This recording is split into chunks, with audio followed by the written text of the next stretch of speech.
तो बहुत स्वागत आप सभी का एक बार फिर से MP12 की एक नई वीडियो में। आज की इस वीडियो में हम लोग बात करने जा रहे हैं भारत और इजराइल के संदर्भ में, क्योंकि बताया ये जा रहा है कि भारत इजराइल के बीच में इस समय कुछ नए ज्वाइंट वेंचर्स को लेकर तैयारियां की जा रही है जो होंगे डिफेंस के क्षेत्र में, जिससे कि इजराइल की मैक्सिमम मैच्योर टेक्नोलॉजी भारत आएगी। इजरायली कंपनियां भारत आकर इन्वेस्टमेंट करेगी, अपने प्राइवेट पार्टनर्स चुनेगी, उनके साथ ज्वाइंट मैन्युफैक्चरिंग कई तरह के लेटेस्ट वेपन्स की करेगी। तो चलिए इसी को लेकर डिस्कस करते हैं, इससे क्या फायदे हो सकते हैं, कहीं कुछ नुकसान तो नहीं होगा और क्या है पूरा मामला। चलिए मैं आपको आगे एकदम सरल भाषा में समझाने की कोशिश करता हूँ। आप बस इसी तरह की वीडियोस के लिए चैनल को सब्सक्राइब जरूर कर दीजिएगा। तो देखिए, अगर हम लोग चाइना की ओर देखें तो चाइना ने लगातार सोवियत यूनियन के जमाने से लेकर आज रशिया तक कई सारे ज्वाइंट वेंचर्स किए, कई सारे वेपन्स खरीदे, ज्वाइंटली टेक्नोलॉजी को तैयार करने की कोशिश की। इसके अलावा रशिया के साथ साथ अमेरिका और यूरोपियन देशों की भी कई सारी टेक्नोलॉजी को चोरी करने के आरोप भी चाइना के ऊपर लगे हुए हैं। तो अल्टीमेटली इन सारे प्रयासों के चलते चाइना ने अपने आप को आत्मनिर्भर बना लिया है। आज चाइना में मॉडर्न से मॉडर्न वेपन आप आसानी से बना सकते हैं,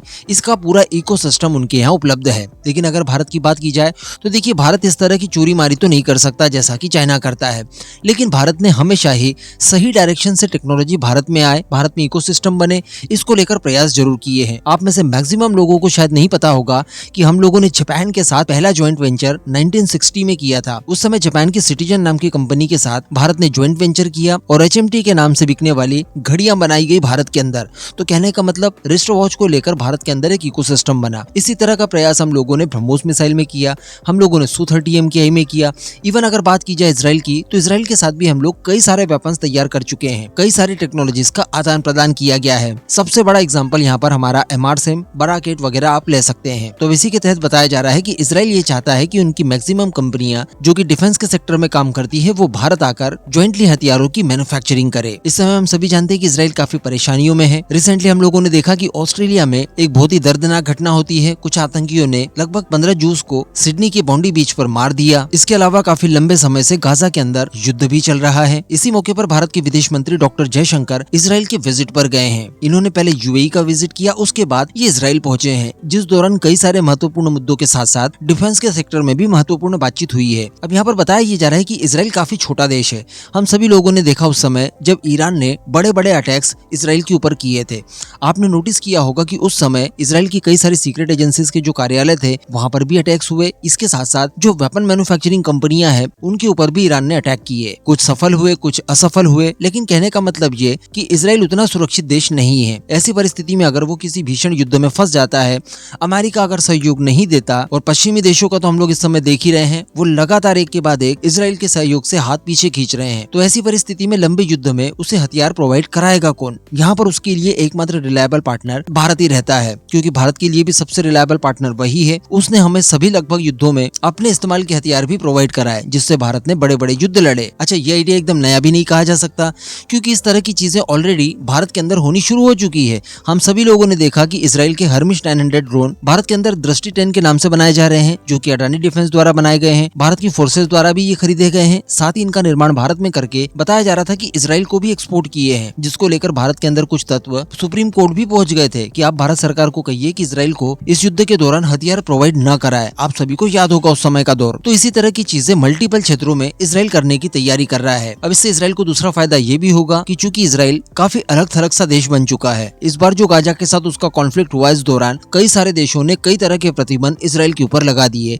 जिससे इजराइल का जो डिफेंस एक्सपोर्ट था उसमें भी गिरावट आने की संभावनाएं दिखाई जा रही है। तो अगर भारत के नाम पर मेड इन इंडिया वेपन्स बनेंगे तो इनकी बिक्री आसानी से हो पाएगी, क्योंकि भारत की हर पक्ष से लगभग अच्छे संबंध बने हुए हैं। ये बात हम सभी जानते हैं, और ब्रह्मोस इसका सबसे बड़ा एग्जांपल है कि रशियन मिसाइल होकर भी उसे कई सारे देश खरीदना चाहते हैं। इसके अलावा भारत के अंदर मैन्युफैक्चरिंग भी सस्ती है, मेन पावर की कोई प्रॉब्लम नहीं है, जगह की कोई प्रॉब्लम नहीं है, रिसोर्सेज की प्रॉब्लम नहीं है। तो एक बेहतर सप्लाई चेन यहाँ पर सुनिश्चित की जा सकती है। तो एक ही स्कीम से इजराइल अपने लिए भी वेपन्स भारत से मंगवा पाएगा, भारत की रिक्वायरमेंट के लिए भारत को भी दे पाएगा, और अन्य अगर कोई कस्टमर उसके पास आता है तो उसे भी मेड इन इंडिया वेपन वो आसानी से दे पाएगा। अब यहाँ पर भारत को क्या फायदा होगा? तो देखिए, भारत के अंदर इन सब चीजों को बनाने के चक्कर में एक बहुत बड़ा इकोसिस्टम तैयार होगा, सप्लाई चेन सुनिश्चित होगी, जिससे हमारे डोमेस्टिक वेपन्स भी काफी आसानी से तैयार हो पाएंगे। इसके अलावा हमारी कई सारी प्राइवेट कंपनियां इस बहाने डिफेंस के सेक्टर में अच्छा एक्सपीरियंस गेन कर लेगी, बहुत सारी टेक्नोलॉजी हासिल कर लेगी, उनके पास इन्वेस्टमेंट वगैरह आएगा तो रिसर्च एंड डेवलपमेंट के काम भी होंगे। साथ ही अगर भारत किसी बड़े युद्ध में फंस जाता है तो यही सारा इकोसिस्टम जैसे इजराइल को काम आएगा वैसे भारत को भी काम आ सकता है। साथ ही ये वेपन्स अगर बाहर एक्सपोर्ट एक्सपोर्ट किए जाते हैं तो भारत के अंदर विदेशी मुद्रा भंडार भी आएगी, हमारे यहाँ एम्प्लॉयमेंट बढ़ेगा, हमारी जीडीपी में इसका अच्छा खासा योगदान भी होगा। तो ये सारी चीजें हमारे भी फायदे वाली बात है।